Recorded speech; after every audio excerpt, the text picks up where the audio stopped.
നേരമായിട്ട് നമ്മൾ നിൽക്കുക. പുള്ളി എന്താ വരാത്തെ? ഗോപാലേട്ടോ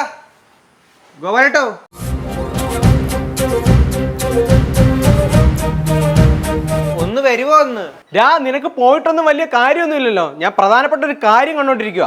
ഗോപാലേട്ടോ, എടാ കൊച്ചനെ ഒന്ന് വെയിറ്റ് ചെയ്യ്, വരുവാ.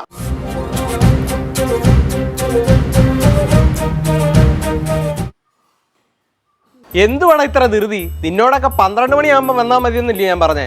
പിന്നെന്തിനാ നേരത്തെ വന്നേ? അണ്ണാ ഓഗസ്റ്റ് 15 ബിവറേജ് അടവാ. നേരം വെളുക്കുന്നതിന് മുമ്പേ അടിച്ചങ്ങ് പൂസാവണം അല്ലയോ? നിക്ക്, വരുവാ. പുള്ളി പിന്നെ കുപ്പി കൊണ്ട് പായസം വെക്കാനൊന്നും അല്ലല്ലോ, കൂച്ചാലല്ലയോ. ആദ്യം പൈസ ഇടും. 800 അല്ലേ? അതൊക്കെ പണ്ട്. ഇപ്പൊ 1000. ആദ്യം ക്യാഷ്, പിന്നെ കുപ്പി. ബിവറേജ് ഇത്രയും പൈസ ഇല്ലല്ലോ. നിങ്ങക്ക് വേണമെങ്കിൽ മേടിച്ചോണ്ട് പോ. എനിക്ക് വേറെ പരിപാടിയൊക്കെ ഉണ്ട്. വീടി ഇത് പേയ്മെന്റ് കുറവുണ്ടല്ലോ. ഫുൾ പൈസ തരാതെ സാധനം ഞാൻ തരത്തില്ല. എന്നാ പിടിച്ചേ. ഇല്ല, ചുമ്മാ മനുഷ്യനെ മെനക്കെടുത്താനായിട്ട്. കുഴപ്പമില്ല, ബാക്കി 200 ഒപ്പിക്കാം. എടാ, ഇനി എത്ര രൂപ കൂടെ വേണം? ഇനി ഒരു 200ന്റെ കുറവുണ്ട്. ആണോ? നീ നിങ്ങളുടെ അച്ഛൻ്റെ കയ്യിൽ നിന്ന് എങ്ങനെയെങ്കിലും അടിച്ചു മാറ്റിക്കൊണ്ടോ? നീ ചുളുങ്ങിയിരിക്കുന്ന 100ന്റെ നോട്ട് ഉണ്ടോ? ഇത് അച്ഛനെ തലക്കഴിഞ്ഞെടുത്താ. ഇനി ഇത് ചെന്നിട്ട് വേണം ഇതിന് സമ്മാനം പറയാൻ. എടാ വാഗീറി ദൈവമേ, എന്തെങ്കിലും കൊണ്ട് തരാതിരിക്കത്തില്ല. വാ മാമ, കൊടി വേണ്ട മോനെ, പൈസ ഇല്ല. മാമ എടുത്തോ.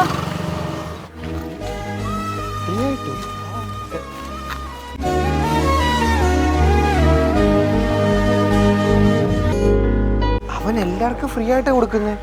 ഒരെണ്ണത്തിന് ഒരു 10 രൂപയെങ്കിലും വരും. ഈ ചെറുക്കന് വേറെ പണിയൊന്നും ഇല്ലയോ? എടാ, എനിക്കൊരു ഐഡിയ തോന്നുന്നുണ്ട്.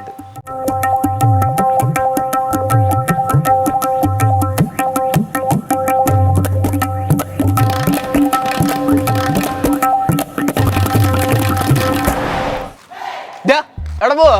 ഇന്നേ ഇൻഡിപെൻഡൻസ് ഡേ സെലിബ്രേഷൻ ഉണ്ടായിരുന്നു കോളേജിൽ, അതിന് പോവാ. പണ്ടൊക്കെ നമ്മുടെ കാലത്ത് ഈ സ്വാതന്ത്ര്യം എന്നൊക്കെ പറയുമ്പോളേ അന്ന് അവധിക്ക് നമ്മൾ വീട്ടിൽ ഇരുന്ന് സിനിമയൊക്കെ കാണുമല്ലോ. ഇത് നിങ്ങൾക്ക് ഈ രാജ്യത്തോടോ നാടിനോടോ ഒരു പ്രതിബദ്ധത ഇല്ലയോ? അങ്ങനെ സംസാരിക്കരുത്. തേക്കാണ് സ്കൂളും ഉണ്ടോ? അവിടെ ആണെങ്കിൽ വൈകിട്ട് ജനഗണമന ചെല്ലുമ്പോൾ ഞങ്ങൾ എല്ലാവരും ഇങ്ങനെ എണീറ്റിരിക്കുമല്ലോ. അതുകൂടെ ഞങ്ങളുടെ ഇൻസ്റ്റാഗ്രാം, ഫേസ്ബുക്ക്, വാട്സപ്പ് ഇതിൻ്റെയൊക്കെ സ്റ്റോറി എടുത്ത് നോക്കിയേ. ഇൻഡിപെൻഡൻസ് ഡേ സ്റ്റാറ്റസ് ഇങ്ങനെ ഒഴുകുമല്ലയോ. കൂടാതെ ഇന്ത്യ വേൾഡ് കപ്പ് ജയിച്ചപ്പോൾ എന്തോരം ഫ്ലെക്സാ വെച്ചേ. ഞങ്ങൾ ജാഥ നടത്തി. അതെന്താ രാജ്യത്തുള്ള പ്രതിബദ്ധതയല്ലേ? ശരിയെന്നാ. എടാ, ഇതും വെച്ചോണ്ട് നീ എന്തോ ചെയ്യാൻ പോവാ? ഐഡിയ ഇറുക്ക്. ചേട്ടാ, ഒരു കൊടി. വേണ്ട വേണ്ട, ഒരു കൊടി പിടി കേട്ടാ. വേണ്ട വേണ്ട. ചേട്ടനെ ബൈക്കിന് കൊണ്ട് വെച്ചു എന്ത് രസമാണെന്നറിയോ? ഓ വേണ്ട വേണ്ട. രാജ്യത്തോടെ പോയി സ്നേഹവും ഇല്ല. അല്ല, ഉണ്ട്. കൊടി വാങ്ങിച്ച് രാജ്യത്തിന് സ്നേഹം കാണിക്ക്. ഉണ്ട്. അല്ല, മേടിച്ച് കാണിക്ക്. 10 രൂപ ഉള്ളൂ. 10 രൂപ. 10 രൂപ സ്നേഹം ഉണ്ടോ കേട്ടോ. ചേട്ടാ, ഒരു കൊടി. വേണ്ട. അല്ല, 10 രൂപ ഉള്ളൂ. ഇപ്പൊ വേണ്ട. നല്ല കൊടി ഒരെണ്ണം വാങ്ങും. നമ്മളിങ്ങനെ സിംഗിളായിട്ട് കൊടുത്തിട്ട് കാര്യമില്ല. ഹോൾസെയിൽ മാർക്കറ്റ് പിടിക്കണം. ചേട്ടാ, ചേട്ടൻ ഈ കൊടി ഉണ്ടല്ലോ 10 രൂപയ്ക്ക് വിൽക്കാം. ഞങ്ങളാണ് ചേട്ടൻ ഒരു 7 രൂപയ്ക്ക് തരാം. ഞങ്ങളുടെ ഒരു 50 ഇരിപ്പുണ്ട്. അതാ വിറ്റ് പോയില്ലെങ്കിൽ അടുത്ത കൊല്ലം എടുത്ത് വെച്ച് ഉപയോഗിക്കാം. നല്ല കട്ടി, നല്ല നോക്കി അല്ല കേട്ടാ, അടിപൊളി മെറ്റീരിയലാ. എന്താ എടുക്കട്ടെ? എടാ, ഫുള്ള് വാങ്ങിക്കാനിരുന്ന് നമുക്ക് ലിറ്റർ വാങ്ങിക്കാനുള്ള പൈസ കിട്ടി. ഇതെടുത്തേ അങ്ങനെ മോന്തയ്ക്ക് എറിയണം. ദേ, പറഞ്ഞതിലും 10 രൂപ കൂടുതലുണ്ട്. വെച്ചാ ഈ 10 രൂപയെ എനിക്ക് വേണ്ട, നീ വെച്ചോ. ഷുഗറൊക്കെ നോക്കി നടന്നില്ല. നൈസായിട്ട് പോവാം. വണ്ടി എടുത്ത് ബുക്കും പേപ്പർ എടുക്ക്. ബുക്ക് പരിശോധിച്ചതിന്റെ പേപ്പർ ഉണ്ടോ? ഇല്ല. 2000 രൂപ ഇത് കൊടു. ഇത് ബില്ലില്ലാത്ത സാധനമാണ്. നീ ഇതും കൊണ്ട് വെക്കോ, ഞാൻ എങ്ങനെയെങ്കിലും ഡീൽ ചെയ്തോളാം. എവിടെ പോയതാടാ?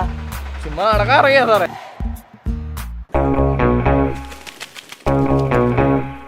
ഇവൻ എന്നെ കാട്ടിക്കൊടുക്കുന്നു.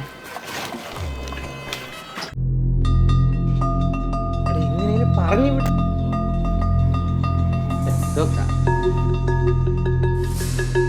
ഇവന്റെ വീടാണ്. ജമ്മു കാശ്മീരിൽ തീവ്രവാദികളുമായി നടന്ന വെടിവെപ്പിൽ ഒരു മലയാളി ഉൾപ്പെടെ 4 ജവാന്മാർ വീരമൃത്യു അടഞ്ഞു. ആലപ്പുഴ ജില്ലയിൽ പാലമേൽ വില്ലേജിൽ വിഷ്ണു ഭവനത്തിൽ വിഷ്ണുവാണ് വീരമൃത്യു അടഞ്ഞത്.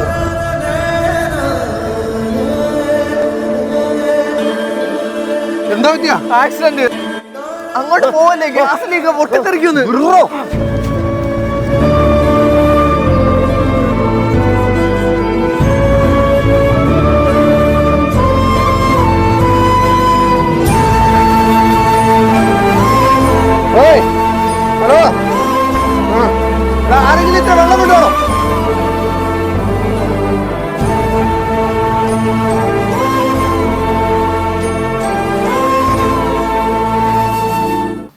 നോക്കണേ, ഞാൻ വണ്ടി വിളിച്ചോണ്ട് വരാം.